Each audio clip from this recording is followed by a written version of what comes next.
제15장. 여호와께서 모세에게 말씀하여 이르시되 이스라엘 자손에게 말하여 그들에게 이르라.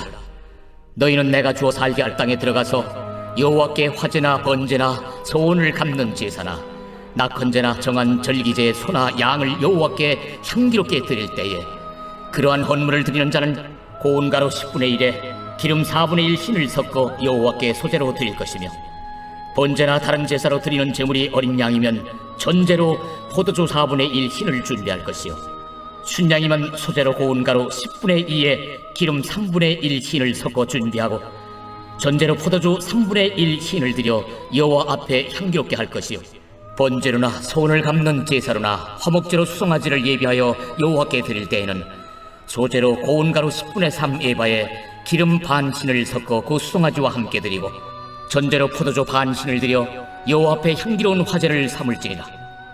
수송아지나 순양이나 어린 순양이나 어린 염소에는 그 마리수마다 위와 같이 행하되 너희가 준비하는 수요를 따라 각기 수요에 맞게 하라. 누구든지 본토 소생이 여호와께 향기로운 화제를 드릴 때에는 이 법대로 할 것이요, 너희 중에 거류하는 타국인이나 너희 중에 대대로 있는 자나 누구든지 여호와께 향기로운 화제를 드릴 때에는 너희가 하는 대로 그도 그리할 것이라. 회중 곧 너희에게나 거류하는 타국인에게나 같은 율례이니 너희의 대대로 영원한 율례라. 너희가 어떠한 대로 타국인도 여호와 앞에 그러하리라. 너희에게나 너희 중에 거류하는 타국인에게나 같은 법도 같은 규례이니라. 여호와께서 모세에게 말씀하여 이르시되 이스라엘 자손에게 말하여 이르라. 너희는 내가 인도하는 땅에 들어가거든 그 땅의 양식을 먹을 때 여호와께 거제를 드리되 너희의 처음 익은 곡식 가루떡을 거제로 타작마당에 거제같이 들어드리라. 너희의 처음 익은 곡식 가루떡을 대대 여호와께 거제로 드릴지니라. 너희가 그릇 범죄하여 여호와가 모세에게 말씀하신 이 모든 명령을 지키지 못하되 곧 여호와께서 모세를 통하여 너희에게 명령한 모든 것을 여호와께서 명령한 날 이후부터 너희 대대에 지키지 못하여 회중이 부지중에 범죄하였거든 온 회중은 수송아지 한 마리를 여호와께 향기로운 화제로 드리고 규례대로 소제와 전제를 드리고 순염소 한 마리를 속죄제로 드릴 것이라. 제사장이 이스라엘 자손의 온 회중을 위하여 속죄하면 그들이 사함을 받으리니 이는 그가 부지중에 범죄함이며 또 부지중에 범죄함으로 말미암아 헌물 곧 화제와 속죄제를 여호와께 드렸습니다. 이스라엘 자손의 온 회중과 그들 중에 거류하는 타국인도 사함을 받을 것은 온 백성이 부지중에 범죄하였음이니라. 만일 한 사람이 부지중에 범죄하면 1년 된 암염소로 속죄제를 드릴 것이요, 제사장은 그 부지중에 범죄한 사람이 부지중에 여호와 앞에 범한 죄를 위하여 속죄하여 그 죄를 속할지니 그리하면 사함을 얻으리라. 이스라엘 자손 중 본토 소생이든지 그들 중에 거류하는 타국인이든지 누구든 부지중에 범죄한 자에 대한 법이 동일하거니와 본토인이든지 타국인이든지 고의로 무엇을 보응하면 누구나 여호와를 비방하는 자니 그의 백성 중에서 끊어질 것이라. 그런 사람은 여호와의 말씀을 멸시하고 그의 명령을 파괴하였은즉 그의 죄악이 자기에게로 돌아가서 온전히 끊어지리라. 이스라엘 자손이 광야에 거류할 때에 안식일에 어떤 사람이 나무하는 것을 발견한지라. 그 나무하는 자를 발견한 자들이 그를 모세와 아론과 온 회중 앞으로 끌어왔으나 어떻게 처치할는지 지시하심을 받지 못한 고로 가두었더니 여호와께서 모세에게 이르시되 그 사람을 반드시 죽일지니 온 회중이 진영 밖에서 돌로 그를 칠지니라. 온 회중이 곧 그를 진영 밖으로 끌어내고 돌로 그를 쳐 죽였어. 여호와께서 모세에게 명령하신 대로 하니라. 여호와께서 모세에게 말씀하여 이르시되 이스라엘 자손에게 명령하여 대대로 그들의 옷단 귀에 술을 만들고 청색끈을 그 귀에 술에 더하라. 이 술은 너희가 보고 여호와의 모든 계명을 기억하여 준행하고 너희를 방종하게 하는 자신의 마음과 눈의 욕심을 따라 음행하지 않게 하기 위함이라. 그리하여 너희가 내 모든 계명을 기억하고 행하면 너희의 하나님 앞에 거룩하리라. 나는 여호와 너희 하나님이라. 나는 너희의 하나님이 되려고 너희를 애굽 땅에서 인도해 내었느니라. 나는 여호와 너희의 하나님이니라. 아멘. 오늘 말씀 가운데 마음에 와닿는 한 구절은 민수기 15장 30절 말씀입니다. 본토인이든지 타국인이든지 고의로 무엇을 범하면 누구나 여호와를 비방하는 자니 그의 백성 중에서 끊어질 것이라.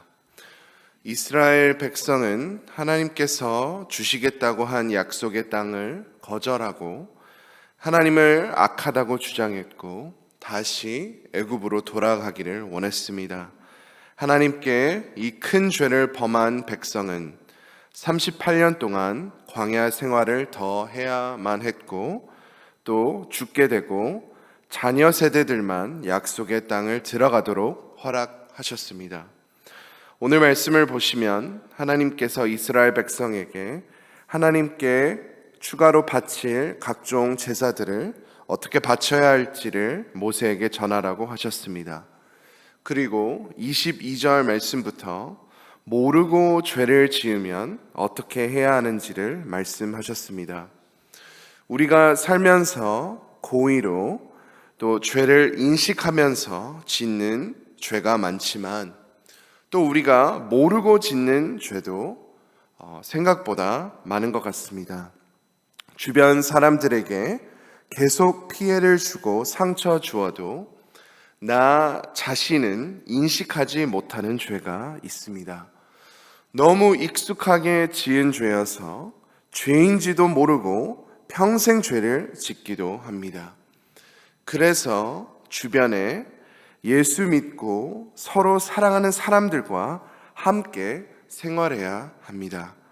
그래서 사랑 관계를 맺고 함께 예수 믿는 가정과 교회와 친구가 중요합니다. 누군가가 사랑으로 우리의 죄를 인식하도록 도와줘야 할 때가 있습니다. 그래서 그 죄를 고백하고 돌이키도록 도와야 합니다. 우리가 심지어 좋은 일을 하려고 할 때도 좋은 마음으로 시작한데도 죄로 이어질 때가 많습니다. 공산주의도 시작한 것이 좋은 의도였습니다. 공평한 시스템을 만들어서 각자 기술을 가지고 일하고 또 필요를 공급받게 하는 시스템입니다. 그러나 이 공산주의가 극단적으로 악하게 변질되어서 얼마나 많은 사람들이 희생당했습니까? 공산주의의 이름으로 1억만 명이 넘게 희생당했습니다. 그래서 우리는 좋은 마음으로 좋은 의도로 무슨 일을 시작한다 해도 항상 마음 중심을 확인하고 하나님을 사랑하는 마음, 하나님을 의지하는 마음, 하나님을 높이는 마음으로 우리는 항상 움직여야 합니다. 30절 말씀부터 고의로 죄를 범하는 대가를 말씀하셨습니다. 만약 사람이 고의로 정말 하나님을 완전히 무시하고 반역한다면 또 그 사람이 하나님을 비방하는 자면 백성 중에서 끊어질 것이라고 말씀하셨습니다. 이 정도로 하나님 앞에서 있을 수 없는 죄였습니다. 32절에서 36절 말씀에 아주 심각한 상황이 벌어진 것을 볼 수 있습니다. 안식일이었는데 어떤 사람이 나무 막대기를 모으는 것을 발견된 것입니다. 모세와 아론에게 당장 알렸는데 하나님께서 모세에게 말씀하셨습니다. 그 사람을 반드시 죽일지니 온 회중이 진영 밖에서 돌로 그를 칠지니라. 이 상황을 보면 좀 잔인하지 않나, 가혹하다고 생각할 수 있습니다. 아무리 안식일이어도 나무 막대기를 모았다고 사람을 돌로 쳐서 죽이는 것은 너무 심하다고 생각할 수 있습니다. 그러나 출애굽기 35장 1절에서 3절 말씀을 보면 이런 내용입니다. 모세가 이스라엘 자손의 온 회중을 모으고 그들에게 이르되 여호와께서 너희에게 명령하사 행하게 하신 말씀이 이러하니라. 엿새 동안은 일하고 일곱째 날은 너희를 위한 거룩한 날이니 여호와께 엄숙한 안식일이라. 누구든지 이 날에 일하는 자는 죽일지니 안식일에는 너희의 모든 처소에서 불도 피우지 말지니라. 아멘. 하나님은 안식일에 일을 절대로 하지 말라고 하셨고, 심지어 3절 말씀에 불도 피우지 말라고 명확하게 말씀하셨습니다. 하나님은 이 이름 없는 사람의 마음 중심을 아셨습니다. 고의로 죄를 범하지 않았다면 제사 드리면 죄사함 받았을 것입니다. 그러나 하나님께서 그 사람을 반드시 죽일지니 말씀하셨을 때는 죽임 당하는 게 마땅한 것이었습니다. 이 이름 없는 사람이 막대기를 집었을 때 하나님의 말씀을 똑똑히 알았음에도 하나하나 모았습니다. 아담과 하와처럼 하나님의 말씀을 알았지만도 반역한 것입니다. 이 사람은 하나님이 무엇을 말씀하시던 상관없었습니다. 내가 불을 짓고 싶으면 내가 불을 지플 것이다. 내 인생은 내가 하나님이고 내가 주인이다. 이러한 마음이었습니다. 교만이 이러합니다. 교만은 무조건 방탕한 삶, 막 만취하고 어떻게 저렇게 살 수 있지, 이런 삶뿐만 아니라 우리가 생각하는 작은 일에도 하나님의 말씀을 무시하고 내 뜻대로 사는 것이 교만입니다.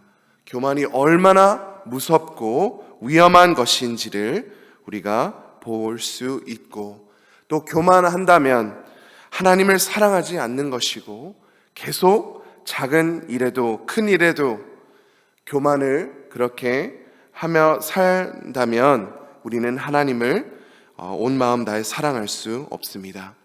오늘 말씀을 통해 우리가 비워야 하는 것은 우리가 알고 또 우리가 모르고 짓는 모든 죄를 고백하는 마음입니다. 그러기 위해는 우리는 부드러운 마음을 받아야 합니다.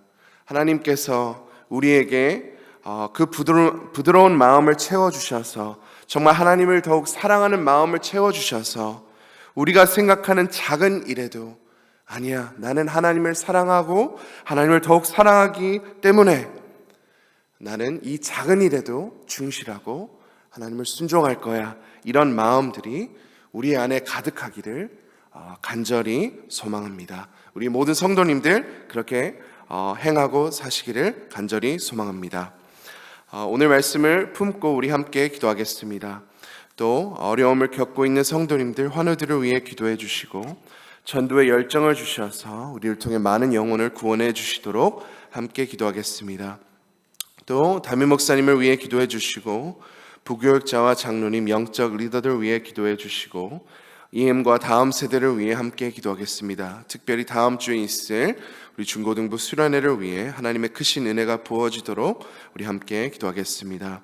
오늘 목요일 교육위원회와 장학위원회, 다음 세대위원회를 위해 함께 기도해 주시고, 또 목요일 아프리카 선교를 위해 기도하실 때 케냐 제이콥 김창경 선교사님, 남아공 김종석 정춘덕 선교사님, 남아공 곽용섭 박정진 선교사님, 남아공 안성준 김현정 선교사님, 세네갈 조항수 조신영 선교사님을 위해 함께 기도하겠습니다. 우리 주여 한번 외치고 다 함께 간절히 기도하시겠습니다. 주여,